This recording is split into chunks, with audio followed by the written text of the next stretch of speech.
የዛሬ ኤክሰርሳይሳችሁ ከ10 ይታረማል። ስለዚህ ከ10 ስንት እንደምታገኙ ኮሜንት ሴክሽን ላይ ምጽፋላችሁ። የእናንተ አሳይመንት ነው።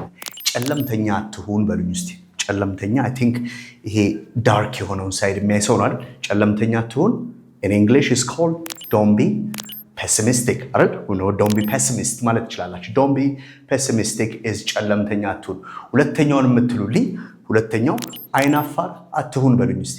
ብዙዎቻችሁ የምታውቋት ቃላለች ግን ሌላ ጨምርላችኋለሁ። አይናፋር አትሁን don't be introvert ኦኬ introvert አይናፋር ማለት ነው ወይም ደግሞ don't be shy የምትሉት ማለት ነው ኦኬ ይሄ ሁለተኛው ነው።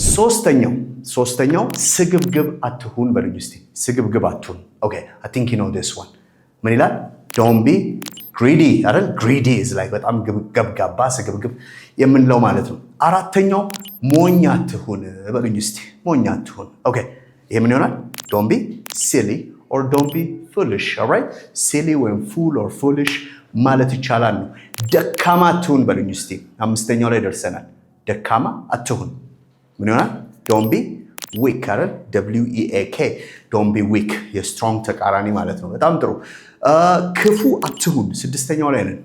ክፉ አትሁን ኦኬ ሶ ይሄኛው ምንድነው? don't be mean አይደል? mean ክፉ ስለሚሆን ማለት ነው። don't be mean ካላችሁ ይሄኛውም ልክ ነው ማለት ነው። ባለጌ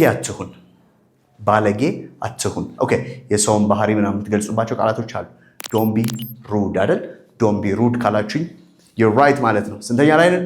7 number 8 ውሸታም አትሁን don't be a liar ኦኬ don't be a liar ካላችሁ ውሸታም አትሁን ነው። and ቀጥሎ ደግሞ ፈሪ አትሁን ኦኬ ፈሪ አትሁን you can say don't be cowardly or don't be a coward okay ኤን የምትጨምሩት ያው ናውን ሲሆን ነው ፎርም don't be a coward ካላችሁ you're right ማለት ነው። ሌላኛው ግትር አትሁን ደረቅ አትሁን ምን ይባላል እሱ? don't be stubborn or don't be rigid ካላችሁት you're right ማለት ነው። don't be stubborn and don't be rigid የእናንተ ሁለት አሳይመንቶች ኮመንት ሴክሽን ላይ አሁን ነው ይሄን ሲጨርሱ የምትጽፉት ማለት ጨካኝ አትሁንና ራስ ወዳድ አትሁን ትሉኛላችሁ። ጨካኝ አትሁን የመጀመሪያው ነው። ሁለተኛው ደግሞ ራስ ወዳድ አትሁን። so we'll see you next time bye